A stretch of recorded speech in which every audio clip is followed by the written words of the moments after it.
You are welcome back to our videos, and today on this particular video what we are going to be looking into is a common question that women ask, and it is about what is their cycle.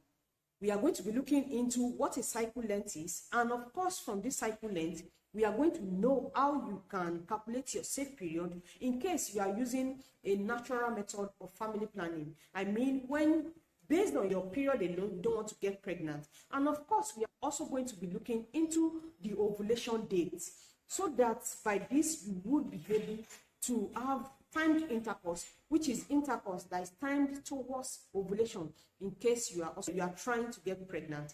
Now, if you are new on this channel, I want you to please like, comment, and subscribe to our channel. And to our returning subscribers, I want to say thank you very much. Until we are back.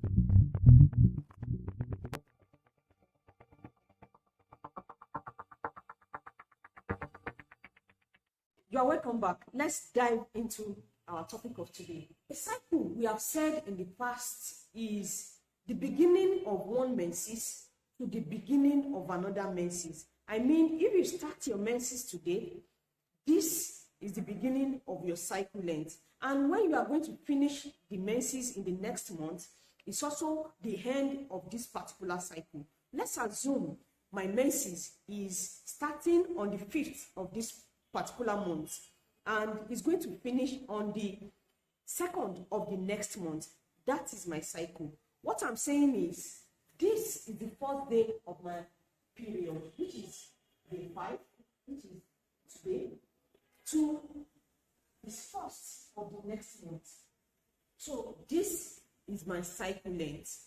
I hope you have been able to get this. Now, before you can use the menstrual cycle, this is a menstrual calendar or a menstrual cycle, to calculate your ovulation, there is a requirement. The requirement is that you must have a regular cycle. So what is a regular cycle? A regular cycle is a cycle that doesn't come earlier than every 21 days. And it's also not coming later than every 35 days. And whenever each of them comes, whenever you have any of these dates coming, it's not going to vary more than plus or minus 5.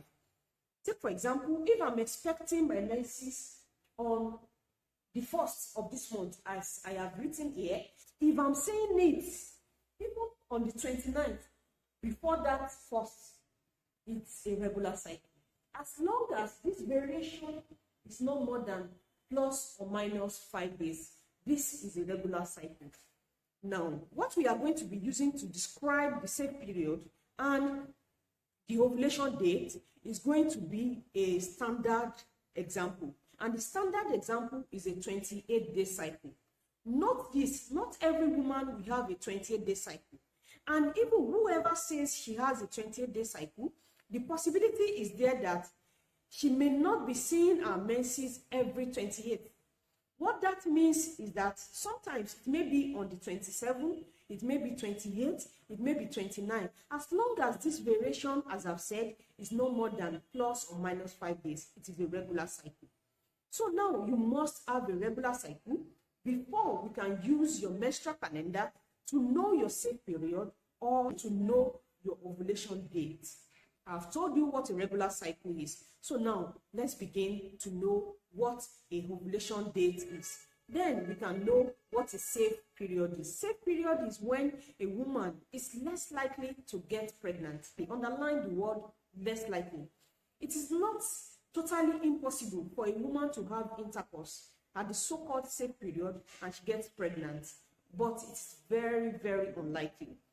However, for the ovulation dates also, it is not 100% sure that when you have intercourse, even when everything is fine, the tube is fine, the semen is fine, everything, the possibility of getting pregnant every month is also not 100%. But when you continue to try at this time, the possibility is there that you are going to get pregnant if everything is normal. Now, let's look into the ovulation date. I've said that I'm going to be using a prototype of a 28 days. Look at this. The start of this cycle is the 3rd of this month, and 28 days from this This is 28. So this is a complete cycle. We are going to be using this 28-day cycle as an example. For the ovulation, note this, that ovulation almost always comes 14 days before you start another menses. That means 14 days before the expected day. If I have a 28-day cycle, this is a 28-day cycle. That means by this 30th of that month, I will be expecting another menses. 14 days from that day backward, in retrospect, is the ovulation. So now, if we look at 14-day backward, this is here. So this is the time of ovulation. It's a constant thing. So that means even if you don't have a 28-day cycle, most likely ovulation will come 14 days before the next expected menses. This cannot always be used because almost always you may have a variation of when you are expecting your next menses. Take for example, if you are expecting your next menses on this 30th, as I've said, it may not even come. It may be on the 1st or on the 29th or even on the 2nd. That's why the retrospective calculation is not that good. Now, if we have said this is the day of ovulation, that means that days surrounding these dates are the fertile period, meaning that the woman is fertile. Egg is going to be released. The possibility of sperm colliding with the sperm is very high. And one thing you should know is that this fertile period are more at the front than at the back of the day. What I'm saying is the day before, for example, in this case, days like 13th, 14th, 15th, 16th are fertile than on this day or even on this day. So that means your fertile period are like 2 days after your ovulation and like 5 days before your ovulation, to be very safe.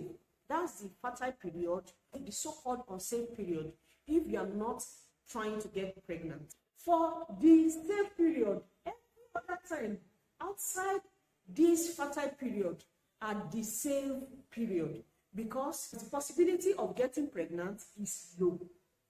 That's why some people will say immediately after their menses. Take for example, if the menses last for 5 days, 1, 2, 3, 4, 5. So that means days after their menses is safe for them. Just few days before you get to the unsafe period again. Now, some people have been asking, can they get pregnant when they are having their menses?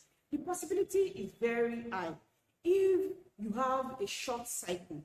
We have told us that an example of a cycle is 28 days, the beginning of one to the beginning of another. If you have about 21-day cycle or about 22-day cycle, the possibility is very high that your unsafe period or your fertile period will be very close to the last day of your menses. So that means if you have intercourse during your menses, the sperm may still be able to fertilize the egg. A few things I want you to note in this particular class is that what is a cycle? Go back and know what a cycle is. What is ovulation date? And what is the fertile date? There are days before ovulation, the day of ovulation, and few days after ovulation. Every other day outside the cycle are the safe period, so that you can plan your family planning if that is the method you are using. And of course, I have also told us what a regular cycle is in this class. I've told us that your menses does not have to come on the day you are expecting it exactly. If it comes plus or minus 5 days when you are expecting it, it's fine. You are expecting it on the 1st of January, you are seeing it maybe on the 2nd of January or 3rd of January, or you are seeing it on the 31st or 30th of December, it is still regular. As long as it's dancing around plus or minus 5 days, this is a regular cycle. If you are going to be using it to calculate your ovulation, you must have like 6 of these written down. There are some applications and even calendar method. You can cycle it on your calendar. The first day of your menses. Note this, the first day of your menses is the day 1 of your cycle. We don't need the total number of days of your menses in this particular discussion that we are having. So the first day of your cycle is what you will be noting down on maybe your tracker or even your calendar, and that is what we are working on and you are going to be using for your cycling. I hope you have been able to gain 1 or 2 things on this class today. Thank you very much for joining. If you are new on this channel, please kindly subscribe so that we can give more videos in the coming time so that you benefit more people. And of course, if you are a returning subscriber, I want you to please continue to like, comment, and share our videos so that we can reach and benefit more people better. Until I come your way the next time, thank you very much. I'm Dr. Adeniran, a consultant obstetrician and gynecologist. Thank you.